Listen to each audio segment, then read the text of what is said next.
kati ekibuuzo kiri nti okulonda kukola kubanga okulonda mu 1957 nga bamaze okuyisa decree eya 20 eteekawo okusobozesa okulonda nga baappointinze akakiiko Andrew Cohen nga appointinze akakiiko ka Honorable Jeffy Wild okulidinga Uganda ogenda mu kalulu akasooka n'okusalawo ebifo ebyali ebigenda okuba ebyabakiise. Ojjukira bulungi nti basalawo ebifo bibeere 8 mu kalulu ako DP nefuna ebitundu nefuna ebifaananyi bisatu, UPC nefuna ebifo ndowooza byali 37 byali 37.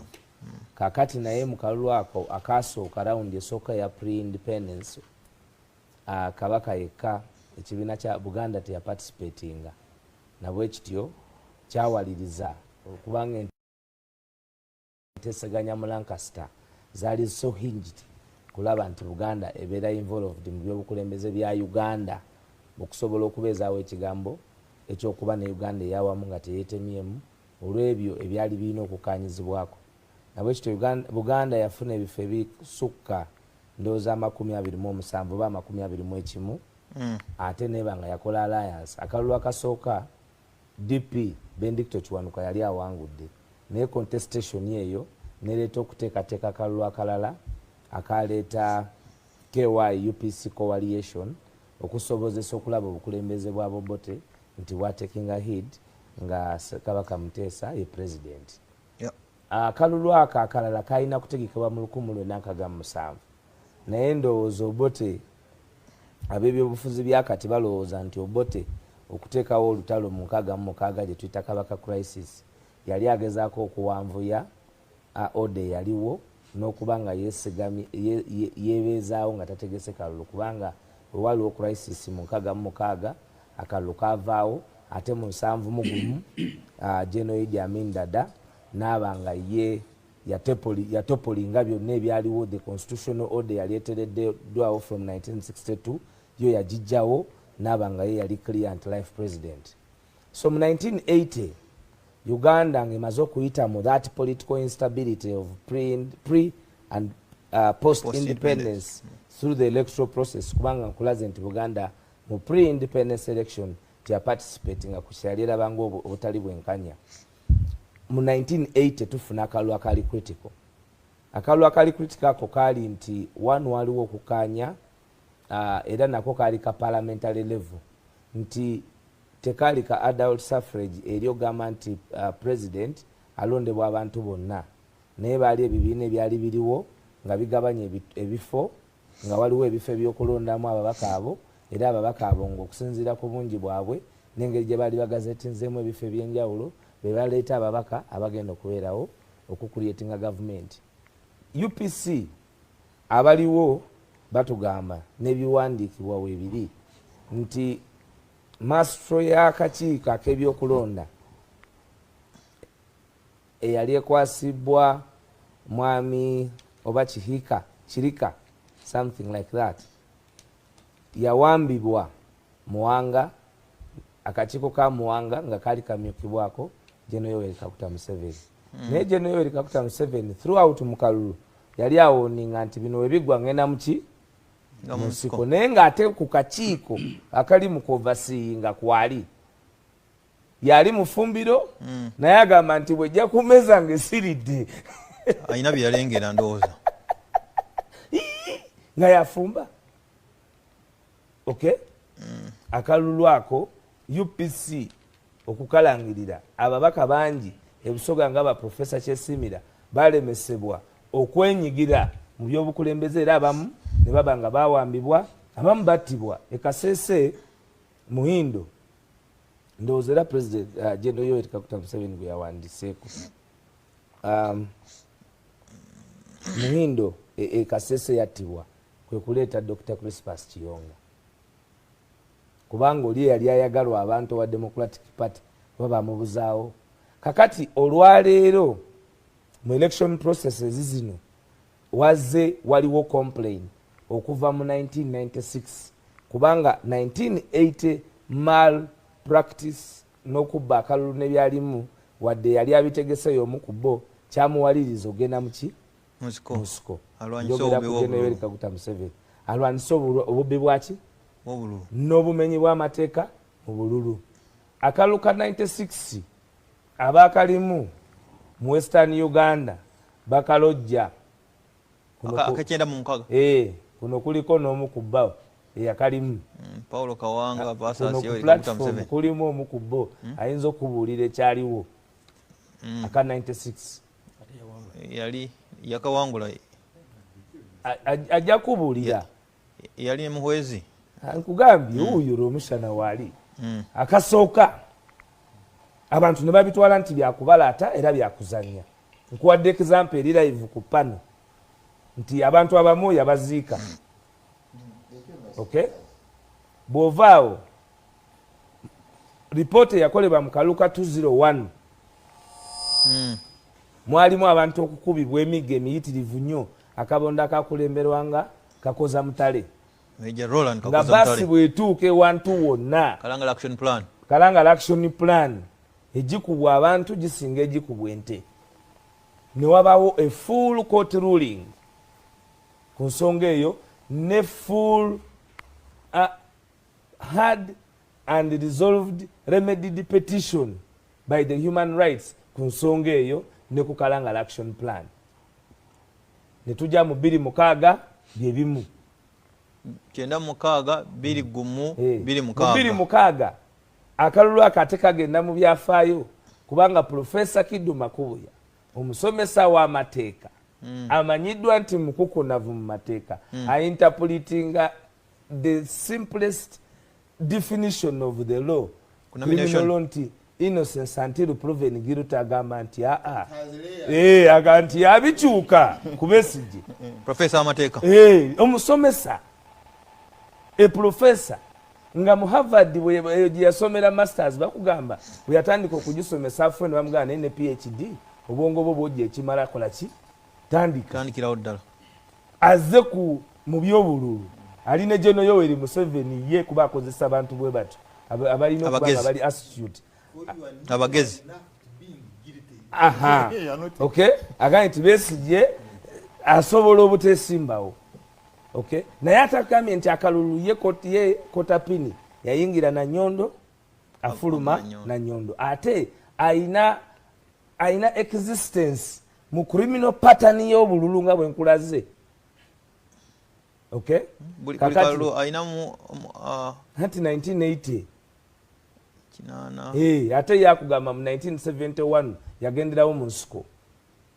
Kakati akalulu ketusembyeyo kuba nako akajeno election ekisooka bakasala ne bakateka mu myezi egi okutambula district 11 ekaba nga kakutambula ennaku 40 gw'omwanga okuwolereza covid ajja kwanguyira ne kafuuka scientific naye kali militaristic tekali scientific kubanga mwako olunaku z'omwezi nga first of all bagana consultation completely nizibamu okukwata abantu n'okutta abantu. Sweet Pepsi Mukama Katonda omwoyo gwaguwumuza emirembe Rita Nabukenya ne banne Mukama Katonda emyoyo gyabwe agiwumuza emirembe. Yali ava ku Buganda Road ng'ajja ku Popo ne bamutemula Rita Nabukenya. Kalulu ennaku z'omwezi nga 3 ne bawamba presidential candidate okuva ku kitebe najja nankumbi bamuleetera mu bigere yabaga muninde nyambale engato nti bamusulawo wali nga kitereke. Okay, His Excellency Robert Kyagulanyi omwagala w'abangi abasoga gwe beetangobi bw'amala okunominatinga bwati ne bamuwamba awandiika ebimanyiddwa ebituufu they are more than 54 ne batemula abantu 54 state anarchy mu kalulu in an election. Bakolera ani bali ku jembere bakolera emando balinye gye bakolera they can do anything mu kutemula abantu 54 gwe bagamba nti yali expert mu kutemula abantu okuva Somalia bamuja Somalia nga bakugu mu kukuba according to General Yoweri Museveni nti they brought snipers a commando unit yo ebano mu majeba ye bakugu nti bwakusala obulago butirika tomanyi nti busaliddwa ne bajja ne batemu tesikubata bakati ebugagga bw'eggwanga bonna babubye bamumazeewo ennyanja zonna mwali mulabye ensi yawe gye balizinga ennyanja ne bazirizinze bataddeyo amagye ebizinga byonna babitutte byabwe ebyali ebizimbe bya gavumenti byonna babitunze ettaka eryali erya gavumenti yonna balyegabidde ndaba mulago yonna bagitemyetemyemu poloti mulago National Referral Hospital buli kimu kyonna bakitutte sente zetwewola mu ggwanga zaabwe entobazi zonna zaabwe omusenyu gwonna gwabwe ntuuse wali eri wana wayita bonna bano abakukunavu ba gavumenti wali mu Lwera awagira sebo omusenyu era bakyasima emimotoka biri wali mbu omukulu yalagira mbu omusenyu teri abakwala olwekyo sebo kimukama inalabye olaba omusajja ow'emyaka 8 Justice Kanyehamba I am not his tribal mate but is a fellow Ugandan ng'akaaba nga mutadde amagye ku ttaka lye nga bwe mutukoze ffe wano mu Buganda nti sebo mukulu Museveni ne bano bwe mwava mu nsiko buli muntu ajja mu muyo wano mu Buganda yafuuka yammwe kuba mwafuna emmundu twogerera bali abantu bemugobye mu Kato Corridor Mubende na Kaseke na Kasongola Gomba Mpigi Kiboga Kyankwanzi eyo yonna kati balese ne proposal mbu na Kaseke bagenda gisalamu bajiwe Ngoma district. Not everyone is a fool. Nolwekyo bwe tubanga twogera mutuwulirize nti bano abasajja bazze ettaka balibba basomba abantu mu mabaasi ekiro abamu ne baleeta ente zaabwe bazireetera mu twera ngoloza baleeta bintu ogenda okkeera ekya nga baziyeewo n'abantu be bawa emmundu nti basobole okwokupayinga ettaka eyo nolwekyo sebo nkusaasiddeko Justice Kanyehamba n'abantu abalala abali mu kkolero aba bakola ku justice omulamba. What about the ordinary citizens? Kati ekyo sebo mukama wange nkimaze kakati njagala kwebaza mukulu ya UC nayo yabadde etesemanda Dero biraba bye bino. Tewali jogo le batagenda kukola ku Uganda.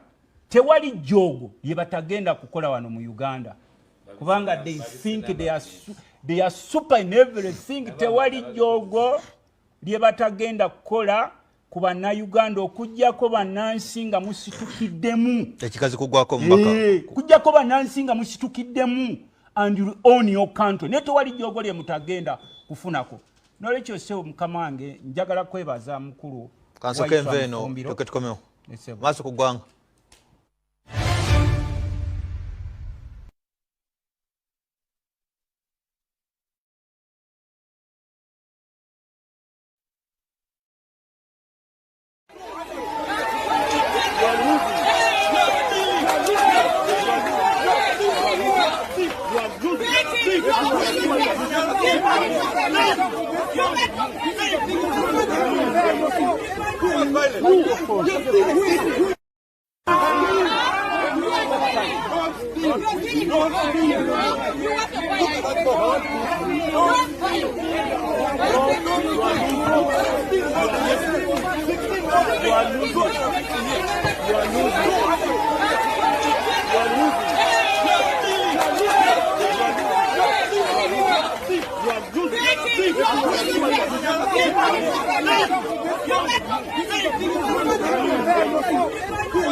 Come and do what you want.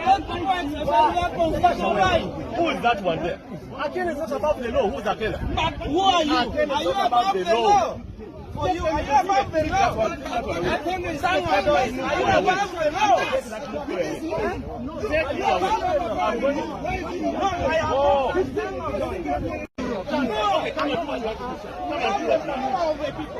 Come and do what you want. Who is that one there? Akela is not above the law. Who is Akela? But who are you? Akela is not above the law. For you, are you above the law? Akela is not above the law. Are you above the law?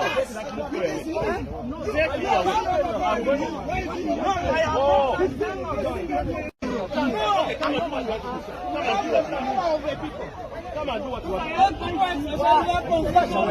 Who is that one there? Akela is not above the law. Who is Akela? But who are you? Akela is not above the law. For you, are you above the law? Akela is not above the law. Are you above the law?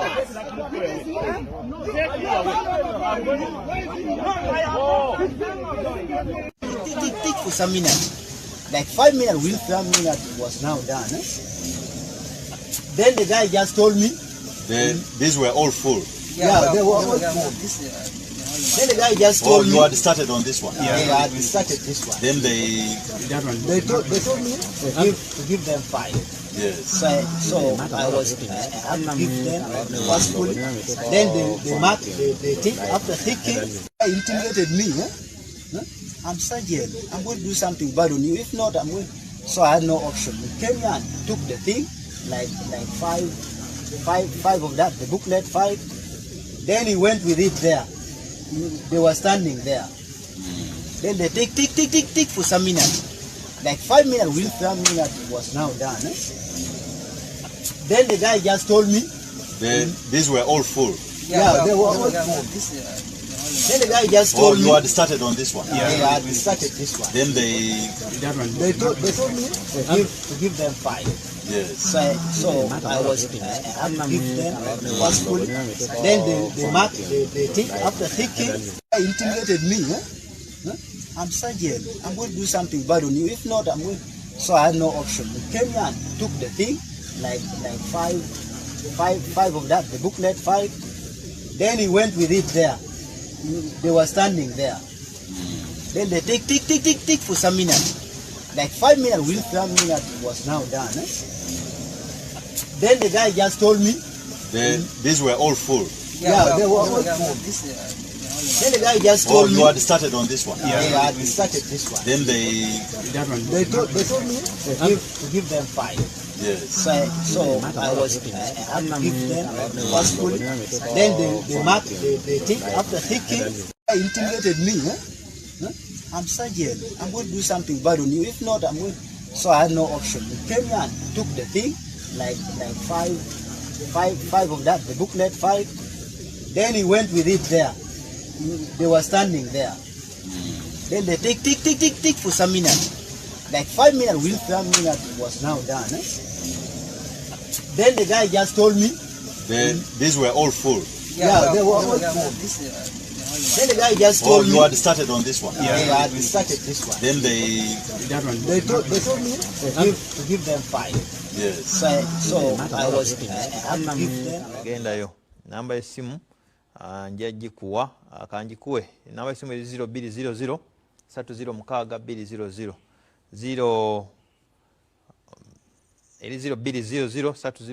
0200 Blue Crane Communications. Honorable Tamaguzi dakika 2. Sebo speaker nibo mpe mja kujebaza sebo. Kwongedemu mu kitundu. Mbadde nesooka kwebaza Honorable Waiswa Mufumbiro olwa submission ye gyakoze. Kati tuli mu Uganda ng'embeera si ya bulijjo. Naye abantu bakyagaanye okukitegeera. The days are not normal. Abasajja abafuga eggwanga lino bajja okusaanyawo buli kamu. Ng'ovudde ku by'okutemula naye n'empisa. Kati ndowooza mu ababeera ku mikolo nga muli basajja Baganda mulaba abasajja abambala amakanzu ne bazina ku bakoddomi babe nga bwe bayawula. Bwe bati mu kanzu. Naye tujje tubagamba abantu mwe naddala abakyalimu ku mpeke. Abaafa edda twabaleka kuba tulina abantu bangi nga balamu omulaba atunula naye nga yafadda. Kakati gwe bw'oddaawo n'olowooza nti Mwami Museveni alina kyagenda okukolera mu ggwanga lino mb'otunuulira ebbaluwa. Eri ebbaluwa there is an individual they are targeting. It's not about nti Museveni alumwa nnyo okubba obulu kubanga naye akimanyi nti entebe gy'alimu yanyakula nyakule. He has no even no authority okwogera ku bubbi bw'obululu. Mwaba Nuupu mukimanyi abaana baffe abali mu makomera. Abalala battibwa, abalala balina ebiwundu. Ebyo ebisajja be mwalaba e Bukeddi yalabye ebibadde n'eno ennoya. Eno gye mulabye eno gye bali mu mamuka. Era nga byekuba. Kaadi gwe bombuulira ekiri e Bukeddi nze nja kubuulira Jenali eno gye bayita e Kayunga. Mu kalulu ka Nakwedde. Harriet. Nendaba abasajja abamu baasoma babajja Makerere nga bayita wali abalala balina emmundu. Kati gwe ntunuulira ebbaluwa ya Mwami Museveni n'ogimalirako obuseera. Please, that is diversion. Ekisooka naye akimanyi nti bannansi tebamwagala. N'enkola gy'ayisaamu bannansi n'okaliga munnansi ku musolo n'okaliga munnansi buli kaseera omukuumira ku bunkenke. Kubanga okimanyi nti everything you captured. You captured everything you captured. Honorable Tamaguzi. Atesezza bubi. Governor ne Waiswa Musirike. Governor asirika kuwandiika ati azoteka. Honorable naye njagala kubuuza Honorable Tamaguzi. Mulisima koddi. Bulijjo babba bulule muga kite bavunaanibwa gatayaye musajja agaye bakwatibwe ate kati baluwa tebe yakyagulanye yagimuwadde. Mwami Museveni la programu yaffe wabba obukulembeze bwaffe tetwabukwako. Whichever era ffe we are not surprised byokola kubanga ffe tumanye emboozi zaabwe zibabeeramu za kubba kutemula kuwamba ne bakuteekateekako abaana bangi abali mu makomere bataddeko ebisango saabwe. Nalaba kino ekivubuka kye baakozesa emabegakaawo ekyatula nejje n'okulayije Nuupu yanjokye paasi kati nakyabe kijejemba tebanansasula be bansuubiza. Nze kane ngamba nze eno n'engalabiza abantu tofuma muna Uganda oli eyakikozesa yali eri alya ku sente kakati gwe bw'oba oli eyo ng'osuubira nti Mwami Museveni asobola okuteekerawo akalulu ak'obwenkanya n'aleeta zino ebbaluwa zimakwekansamu. Please, oli alina gwatagetinga wakuumira ku bunkenke. Nze sijja mugamba yali amutegedde wali ku mabaati n'amusukkako Anitamongo yave Bukedde ya kugambye ku bubbi obubaddewo ku bubbi obubadde mukulu alina gwatagetinga gwateeka ku bunkenke yono gwagambye nze kugambye nze totera kutya onayina kakati mundewe mumuleke obudde bwange maliri zange n'oloboromushana omukulu oli alina gwayagala okutagetinga kubanga badina engeri gye bakuumira ku bunkenke buli omuntu ali ku bunkenke tata. That's how you Ugandans have lived. Mwami Museveni yanyagulula akalu ka Kyagulanyi. Mumanyi kye baakolera Kyagulanyi Arua. How these people had come to kill Kyagulanyi openly. Ne bateekayo n'ebimundu omusajja omulugwala n'agamba nze temumpayiriza sijja kuwayiriza musajja. Ne babeera ebisajja ebikulu ne bijja mu Kyagulanyi yakubye emmotoka ya bulletproof ejjinja ebisajja ebirala bikulu ne bijja mbu yavuze guleda n'agitwala mbu etomere emmotoka y'omu kati ffe tubamanyi who you are. Teri asobola kubafunamu mazima. Ne bw'owandiika ebbaluwa paapa n'akuteerako omukono nti ng'evudde wammwe mmwe banze ekimanyi ebintu ebyo baakugukamu biri bisatu: okubba, okutemula n'okuwaayiriza. Sitaani yajja okubba okuta n'okuzikiriza. Era ne Bayibuli yaboogerako nesigamba sitaani ono weebali nnyo Honorable Tamaguzi enda wadde bali omushana seconds 12 Honorable Waiswa sirikako. N'olwekyo ssebo ebyabadde bw'owandiika ebbaluwa e Bukeddiya akalulu akasinga okuba violent ennyo kaali Kayunga nnyo. Of course tukimanyi nti e Kayunga muli mu kugabanayo musomba abantu batwalayo Kayunga eri eyogambe Wanakwedde. Yes, Honorable Nakwedde gye mwatwalayo gundi zammwe naye twabadde ffe twebuuza ti omusajja ono ajjawa odaste okuwulira eno e Bukeddiya akutta abapoliisi bonna bateesu ffe tetutunuulira bintu nga bano banno bwe babitunuulira ku ngulu. Ffe tutunoonya Genesis target kij'onoonya. Nja kudda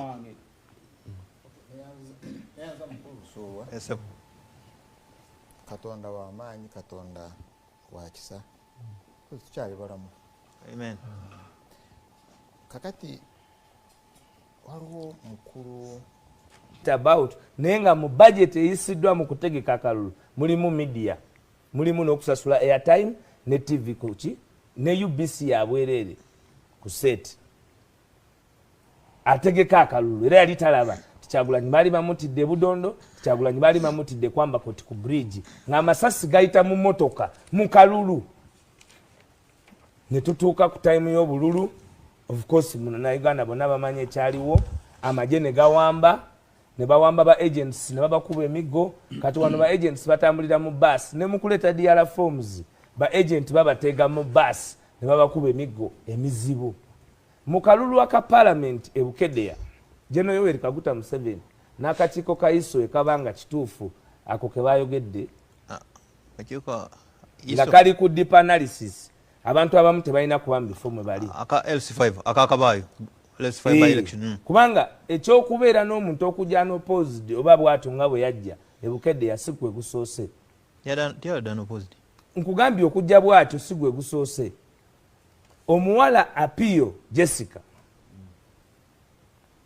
ya nominatinga mu kalulu ka Woman MP Bukedea n'afuna n'ebifaananyi bya TV nga ne media ebeera ku nomination ne bamufuna nga proposer we ne sekenda mu electoral commission abo babeetaaga okuba nabo ku desk.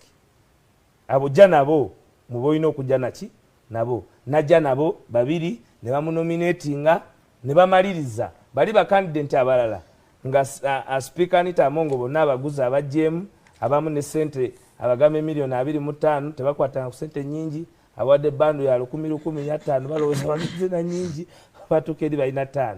Ono alemye okukwata sente bateeseteese ne akulira akakiiko k'ebyokulonda byabakama bazze Kampala bayisa abaana abaproposinga n'abamunominatinga babawadde sente bakiriziganyiza ne state baleese Jessica bamuyise ku Electoral Commissions Board bagituuzizza bamugambye nti ate baproposa abo babano bagambye tebakola ki tebakunominatinga bamudenominatinze kyekireeta Anita Amongo okubeera unopposed.